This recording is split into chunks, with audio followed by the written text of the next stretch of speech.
अस्सलाम वालेकुम आदाब नाज़रीन, शाम के ठीक 6 बज चुके हैं। न्यूज़ सेंटर से मैं हूं आपका मेज़बान इदरीस फलाही। आज की 5 बड़ी खबरों के हवाले से आपको जानकारी देंगे और साथ ही 10 बड़ी सुर्खियों से भी आपको आगाह करेंगे। मैं आपके साथ अतिया मुजीब, जिस तरीके से रोजाना इस न्यूज़ सेंटर के जरिए बड़ी 10 खबरों की तरफ भी रूबरू करवाते हैं और आज दिन भर क्या कुछ खास रहा है, कौन सी बड़ी खबरें हैं, 5 खबरें, उस हवाले से आपको जानकारी देंगे। सबसे पहले आपको ये बताएंगे कि दाखिला वजीर अमित शाह की जानिब से एक बड़ा बयान दिया गया जिसमें उन्होंने साफ तौर पर कहा कि पाकिस्तान ऑपरेशन सिंदूर से बेनकाब हो गया है। किन किन मामलात के हवाले से बात हुई आपको जानकारी देने की कोशिश करेंगे। इसके अलावा अगली खबर, उमर अब्दुल्ला की तरफ से कहा गया कि मुतासरीन से किए गए तमाम वादे पूरे होंगे और क्या कुछ कहा है वो भी आप तक पहुंचाएंगे। इसके अलावा आपको ये भी बताएंगे कि जम्मू कश्मीर के नायब वज़ीर आला सुरेंद्र चौधरी की जानिब से भी एक बयान दिया गया जिसमें उन्होंने पीडीपी को निशाना बनाने की कोशिश किया और कहा कि जम्मू कश्मीर की तबाही के लिए पीडीपी जिम्मेदार है। इसके अलावा अगली खबर, जहां राजौरी में एसआई की छापेमार कार्रवाई देखने को मिली, क्या कुछ खास रहा है वो भी आप तक पहुंचाएंगे। इसके अलावा आपको ये भी बताएंगे कि ऑनलाइन बैटिंग पर सुप्रीम कोर्ट का नोटिस जारी हुआ है। किन किन मामलात के हवाले से आपको बताएंगे। इसके अलावा अगली खबर, जम्मू कश्मीर में शदीद गर्मी की लहर देखने को मिल रही है, क्या कुछ सूरत हाल है वो भी आप तक पहुंचाएंगे। तो ये आज की 5 बड़ी खबरें हैं, इनकी तफसीलात आप तक पहुंचाएंगे और उसके बाद 10 बड़ी सुर्खियों की तरफ बढ़ेंगे। लेकिन सबसे पहले शुरुआत करेंगे दाखिला वजीर अमित शाह के उस बयान की जिसमें उन्होंने कहा ऑपरेशन सिंदूर से पाकिस्तान बेनकाब हुआ है, पाकिस्तान दहशतगर्दों को पनाह देता है, यह भी वाज़ेह हो गया है और ऑपरेशन सिंदूर ने अब पाकिस्तान को बेनकाब किया पूरी दुनिया में और पूरी दुनिया हिंदुस्तान की तारीफ कर रही है।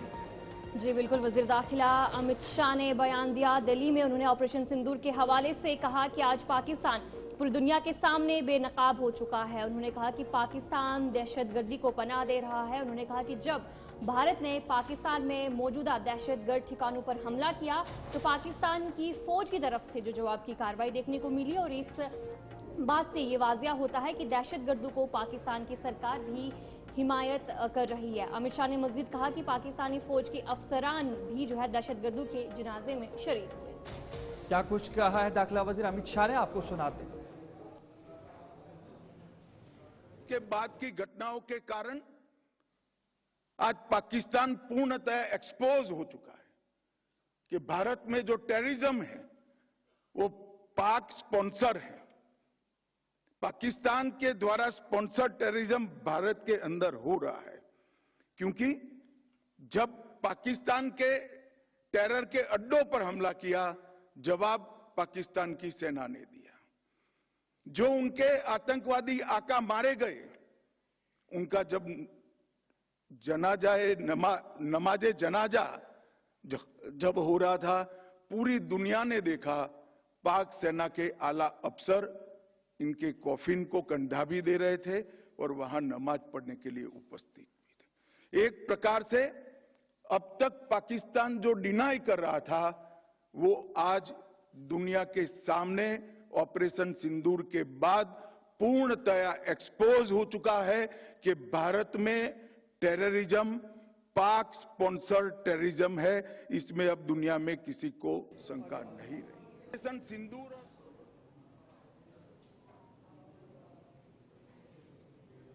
तो चलिए आगे बढ़ जाएंगे, अगली खबर की तरफ रुख करेंगे। सरहदी इलाकों में जिस तरीके से शेलिंग की गई पाकिस्तान की जानिब से और इस पर वज़ीर आला उमर अब्दुल्ला की तरफ से कहा गया, उन्होंने कहा कि मुतासरीन से किए गए तमाम वादे पूरे होंगे। उन्होंने कहा कि जो नुकसान हुआ है उसका भी तखमीना लगाने की कोशिश जारी है। उनकी तरफ से ये कहा कि इमदाद का मामला मरकज के साथ भी उठाया है। वज़ीर आला उमर अब्दुल्ला की तरफ से कहा गया कि जिस तरीके से जो पाकिस्तान की तरफ से सरहदी इलाकों को निशाना बनाया गया, गोलाबारी की गई जिसकी वजह से वहां पर काफ़ी ज़्यादा नुकसान भी हुआ है, उसी पर वज़ीर आला उमर अब्दुल्ला की तरफ से कहा कि मुतासरीन से जो भी वादे किए हैं उन्हें पूरा किया जाएगा और इमदाद का जो मामला है उसे मरकज़ के साथ भी उठाया है।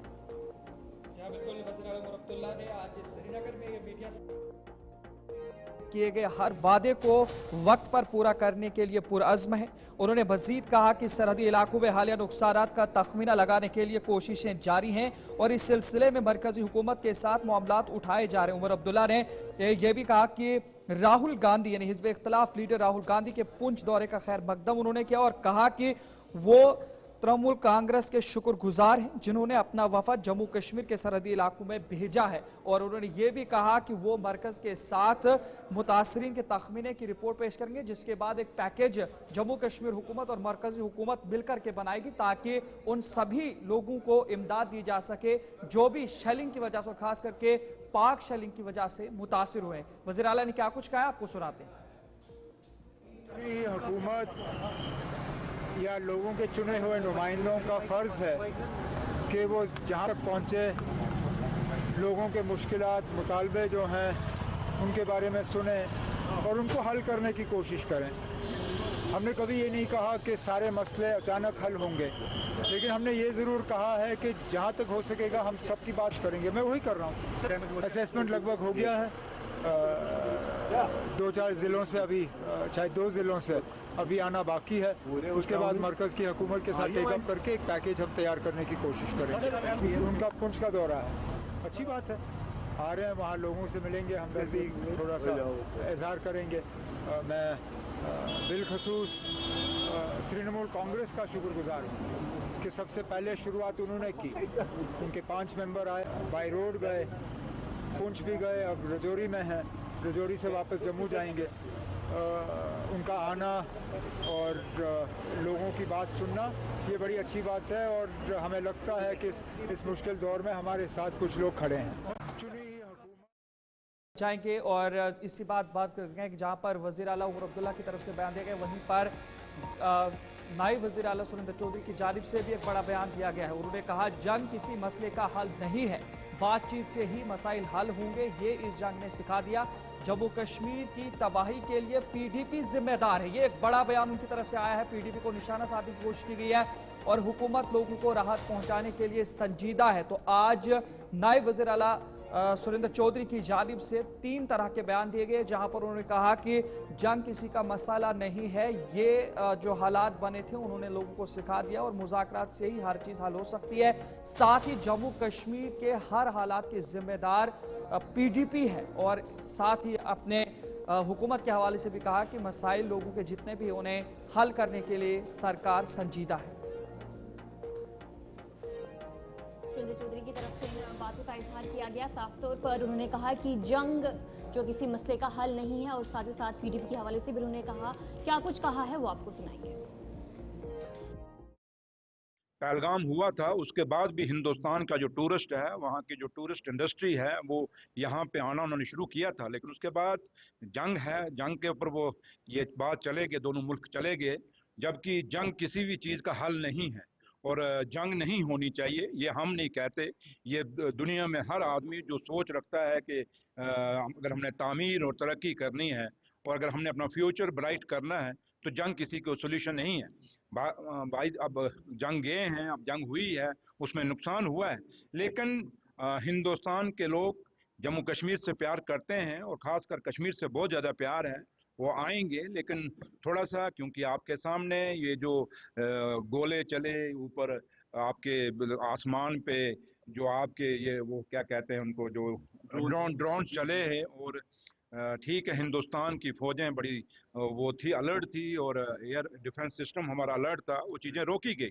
और ये खाली ये नहीं कि बॉर्डरों पे हुआ, और हमें जो बॉर्डर के लोग हैं, हम रहने वाले हैं, क्योंकि मैं भी एक बॉर्डर से हूँ, थोड़ा सा ये जो शहरों के ऊपर ड्रोन घुमा, थोड़ा हमें भी लगा कि इनको भी पता लगा, जो रोज जंग जंग जंग की बात करते थे, आज उनको भी पता चला कि मौत क्या होती है, जंग क्या होता है। अब वो दोबारा उम्मीद करेंगे कि जंग की बात नहीं करेंगे, कि हम बॉर्डर के लोग हैं। मैं नौशहरा से हूँ और नौशहरा बिल्कुल एक पत्थर की दूरी पे है हिंदुस्तान और पाकिस्तान, तो हम लोग समझ सकते हैं कि जब भी जंग होता है इन बॉर्डरों पे, 47 से लेके मेरे बुजुर्गों ने देखा, चाहे वो 65 की जंग हुई या कतर की जंग हुई या 99 करगिल वार हुआ, बीच बीच में जब भी हिंदुस्तान पाकिस्तान का आपस में फायरिंग हुई, ये बॉर्डर के लोगों ने हमेशा भुगता है। इसलिए तभी मैं कहता हूँ कि जंग हमारे लिए कोई सोल्यूशन नहीं है। लेकिन जब ये ड्रोन घूमे इन शहरों के, चाहे वो जम्मू शहर के ऊपर घूमे या आगे पीछे गए थोड़ा सा, तो उनको लगा कि नहीं भैया, अब वो जंग वो नहीं रही कि पैदल चलेंगे, अब आसमानी जंग है। और आसमान जब गोला आएगा, ना वो हिंदू देखेगा, ना वो मुसलमान देखेगा, ना वो सिख देखेगा, ना ईसाई देखेगा, ना वो जम्मू देखेगा, ना वो दिल्ली देखेगा। गोला गोला है, वो जब निकलता है तो गिरता कहीं पे है। वो डूबा हुआ जहाज जो समुद्र की उस गहराई तक चला गया है, जहां से कहीं वापस आने का रास्ता नहीं। वो हमें दिखाएंगे कि हम क्या कर रहे हैं। उनको पूछिए कि आप जब 10 साल यहाँ पे जो पिछले 10 साल गए, उन 10 साल में से 6 साल आपके हिस्से में है, ये जो आपने यहाँ पे हुआ उसका जिम्मेवार कौन है?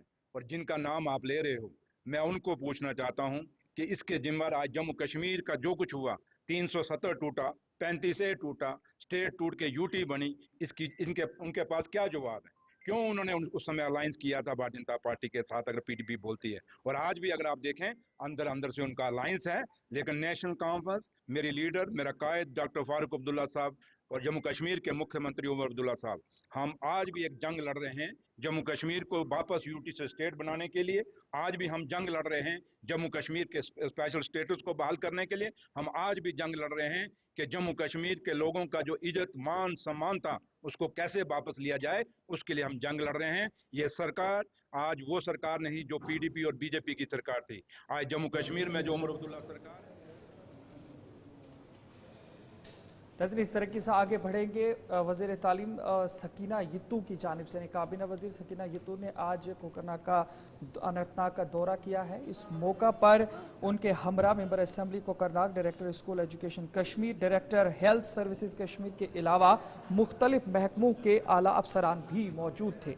जी बिल्कुल, दौरे के दौरान सब डिस्ट्रिक्ट सतह पर तालीमी निज़ाम का जायजा लिया गया और मुतल्लिका महकमों के काम का भी मुशाहिदा किया गया।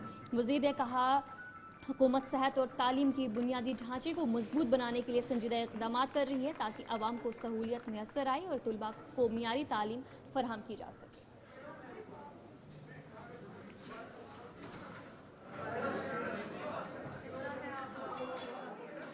ये हमारी कोशिश यही है इस सरकार की, जिसकी क़यादत जनाब उमर अब्दुल्ला साहब कर रहे हैं।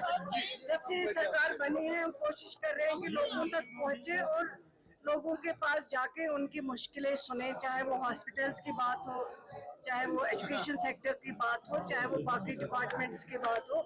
हम जाना चाहते हैं लोगों के पास और लोगों के जो ज़बानी चीज़ें आती हैं उनमें से हमें भी मदद होती है काफ़ी इम्प्रूवमेंट करने की, चाहे वो DHCs हो, सब डिस्ट्रिक्ट हो, डिस्ट्रिक्ट हॉस्पिटल्स हो।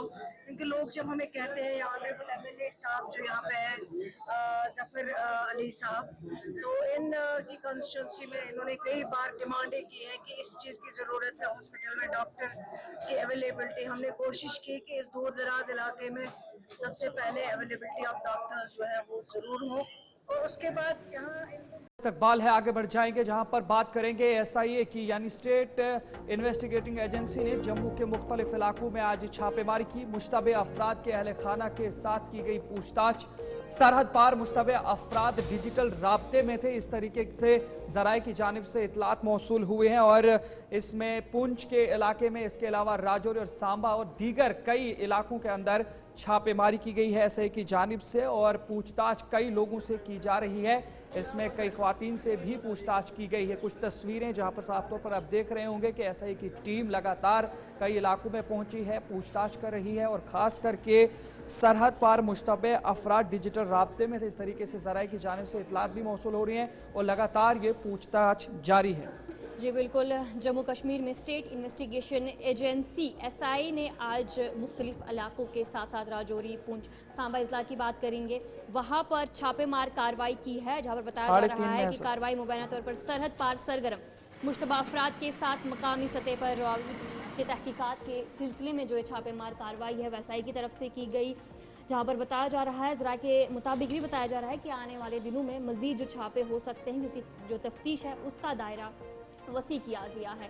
फिलहाल पुंछ, राजौरी, सांबा की बात करेंगे, बड़े पैमाने पर वहाँ पर आज SIA की तरफ से जो इन्वेस्टिगेशन है वो की गई, छापेमार कार्रवाई की गई, अलग अलग मकामात पर SIA की टीम पहुंची और वहाँ पर पूछताछ भी की गई।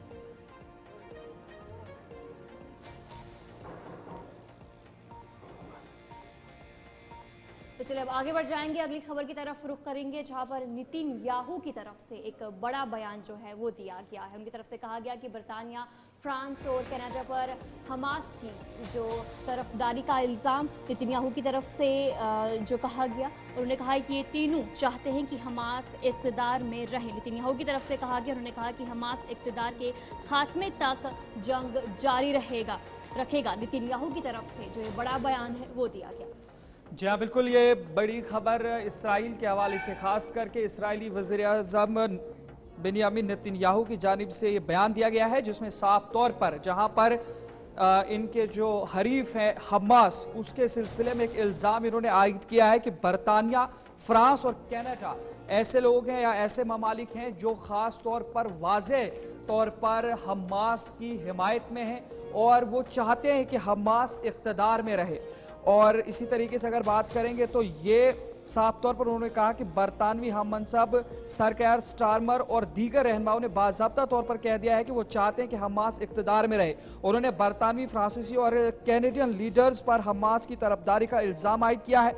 वाशिंगटन DC में इसराइली सफारत खाने के अमले की हिलाकत के बारे में जो गुज़श्ता कुछ दिनों पहले जुमेरात को एक्स पर पोस्ट की गई थी, एक वीडियो में नेतन्याहू का ये कहना था कि सरकार एमानुएल मेखा और मार्क कार्नी ये चाहते हैं कि इसराइल रुक जाए और ये मान ले कि हमास की मुतादिद कत्ल करने वाली फौज कायम रहेगी। बरतानवी वज़ीर-ए-आज़म के दफ्तर की जानिब से इस हवाले से बराह रास्त रद्द-ए-अमल नहीं दिया गया, लेकिन उन्होंने ये जरूर कहा है कि सरकार स्टारमर ने वाशिंगटन में होने वाले हमले की मजम्मत की है। लेकिन अब देखेंगे तो ये 3 ऐसे ममालिक हैं जिन पर ये इल्जाम है। क्या कुछ कहा है नेतन्याहू ने, आपको सुनाते हैं। Free Palestine is just today's version of Heil Hitler. They don't want a Palestinian state. They want to destroy the Jewish state. They want to annihilate the Jewish people who've been in the land of Israel for 3,500 years. I could never understand how this simple truth evades the leaders of France, Britain, Canada, and others. They're now proposing to establish a Palestinian state and reward these murderers with the ultimate prize.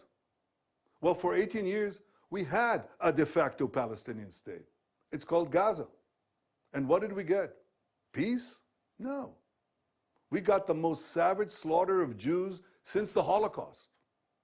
You won't be surprised to learn that Hamas thanked President Macron and Prime Minister Starmer and Carney for demanding that Israel end its war in Gaza immediately. Hamas was right to thank them, because by issuing their demand, replete with a threat of sanctions against Israel, not Hamas, these 3 leaders effectively said they want Hamas to remain in power. They want Israel.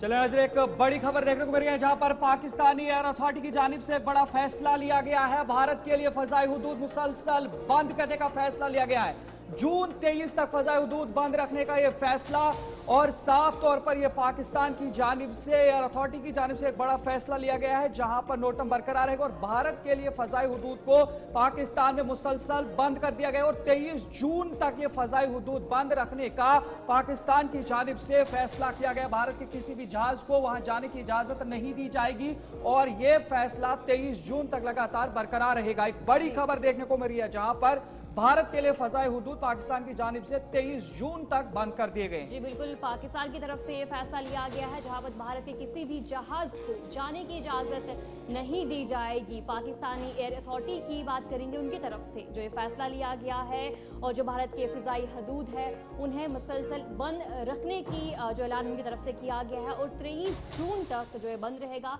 और साथ ही साथ ये भी कहा गया है कि भारत के किसी भी जहाज को आने की इजाजत नहीं दी जाएगी। पाकिस्तानी एयर अथॉरिटी की तरफ से जो ये फैसला है वो लिया गया है।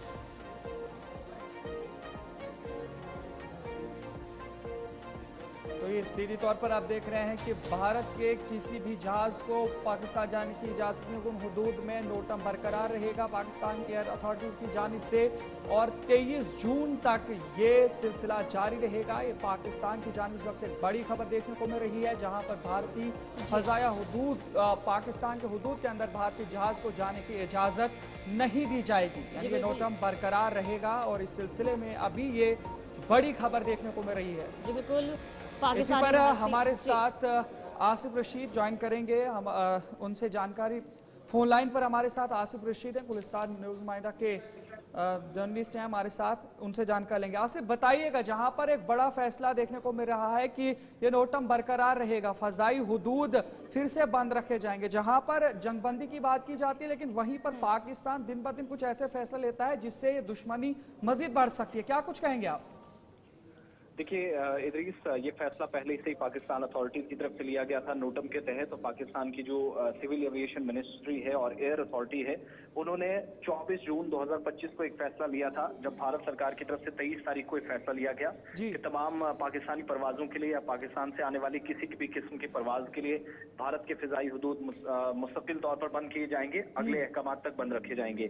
23 तारीख के बाद 24 तारीख को जब पाकिस्तान ने भी इसी तरह का फैसला लिया और उसकी तारीख आज जाकर 23 तारीख को खत्म हो जानी थी, यानी तकरीबन 1 महीना हो गया। लेकिन अब मजीद 1 महीना अब इस डेडलाइन के बाद पाकिस्तानी अथॉरिटीज की तरफ से बढ़ा दिया गया है। अब जाकर जून के वस्त तक फिलहाल इसी तरीके से पाबंदियां बरकरार रहेंगी और भारत से जुड़ा हुआ तिजारत करने वाला कोई जहाज हो या फिर आम शहरियों को या मुसाफिरों से मुसाफिरों को ले जाने वाला कोई तैयारा हो, इस तरह के तमाम तैयारों पर पाबंदी आयद कर दी गई है। यानी वो जो ऑलरेडी डेट आज खत्म हो रही थी उसको एक्सटेंड कर दिया गया है। दूसरा, जिस हिसाब की सूरत हाल रही है, क्योंकि बराह रास्त कोई बातचीत DGMO लेवल के अलावा जो बातचीत होनी थी या हुकूमती सतह पर किसी भी तरीके से मुज़ाकराती अमल इस कशीदगी को कम करने के लिए होना चाहिए था, वो अभी तक नहीं हुआ, तो उसका भी एक नतीजा ये है। दूसरी तरफ 10 मई 2025 के बाद जब से सीज फायर या जंगबंदी मुआहिदे पर अमल दरामद को यकीनी बनाने पर बात हुई है, सिर्फ और सिर्फ जंगबंदी तक बातें महदूद रही है। उसके बावजूद भी हमने देखा है कि सख्त दोनों तरफ से बयानात आए हैं। फिर पाकिस्तान की तरफ से जिस हिसाब से सिंध आबी मुआहिदे के मामले पर सख्त जुबान और लहजे का इस्तेमाल किया जा रहा है, चाहे वो पुराने बयानात हो दहशतगर्द तंजीमों के सरबराहान के या मौजूदा वक्त में पाकिस्तान के जो आर्मी ऑफिशियल्स हैं उनके स्टेटमेंट, तो उसमें कोई ज्यादा फर्क नजर नहीं आता। और भारत किसी भी तरीके से ये नहीं चाहेगा कि पाकिस्तान के लिए राह इतनी आसान की जाए, तो जाहिर सी बात है उसका असर इस्लामाबाद से भी देखने को मिलेगा। जो यहाँ से फैसले उसके बाद पाकिस्तान की तरफ से सख्त मौक़िफ़ इख्तियार किया गया था, लेकिन फिलहाल अब जून 22 तक किसी तरीके से इंतजार करना होगा, यानी 1 महीना फिलहाल। और अगर थोड़ी सी बर्फ पिघलने कहीं आसार नजर आए तो शायद उसके बाद कोई फैसला दोनों अथॉरिटीज ले सकती है। लेकिन ऐसा भी हो सकता है कि इस्लामाबाद दिल्ली के फैसले का इंतजार कर रहा हूं। जी बिल्कुल, बहुत बहुत शुक्रिया आसिफ रशीद जानकारी पहुंचा रहे थे। तो खास तौर पर ये देखा गया कि जहां पर यहाँ पर अब वैलिडिटी खत्म हो गई थी इस नोटम की, लेकिन फिर भी पाकिस्तान की जानिब से इसमें भी पहल की गई है और पाकिस्तान ने साफ तौर पर अब नोटम को 23 जून तक आगे मुलतवी कर दिया है। लेकिन अब भारत के फैसले का यानी नई दिल्ली के फैसले का इंतजार है। आसिफ रशीद जानकारी पहुंचा रहे थे हमारे साथ। फिलहाल न्यूज सेंटर में इतना ही। अपने मेजबान इदरीस फलाही को और मुझे दीजिए इजाजत और आप बने रहे गुलिस्तान न्यूज़ के साथ।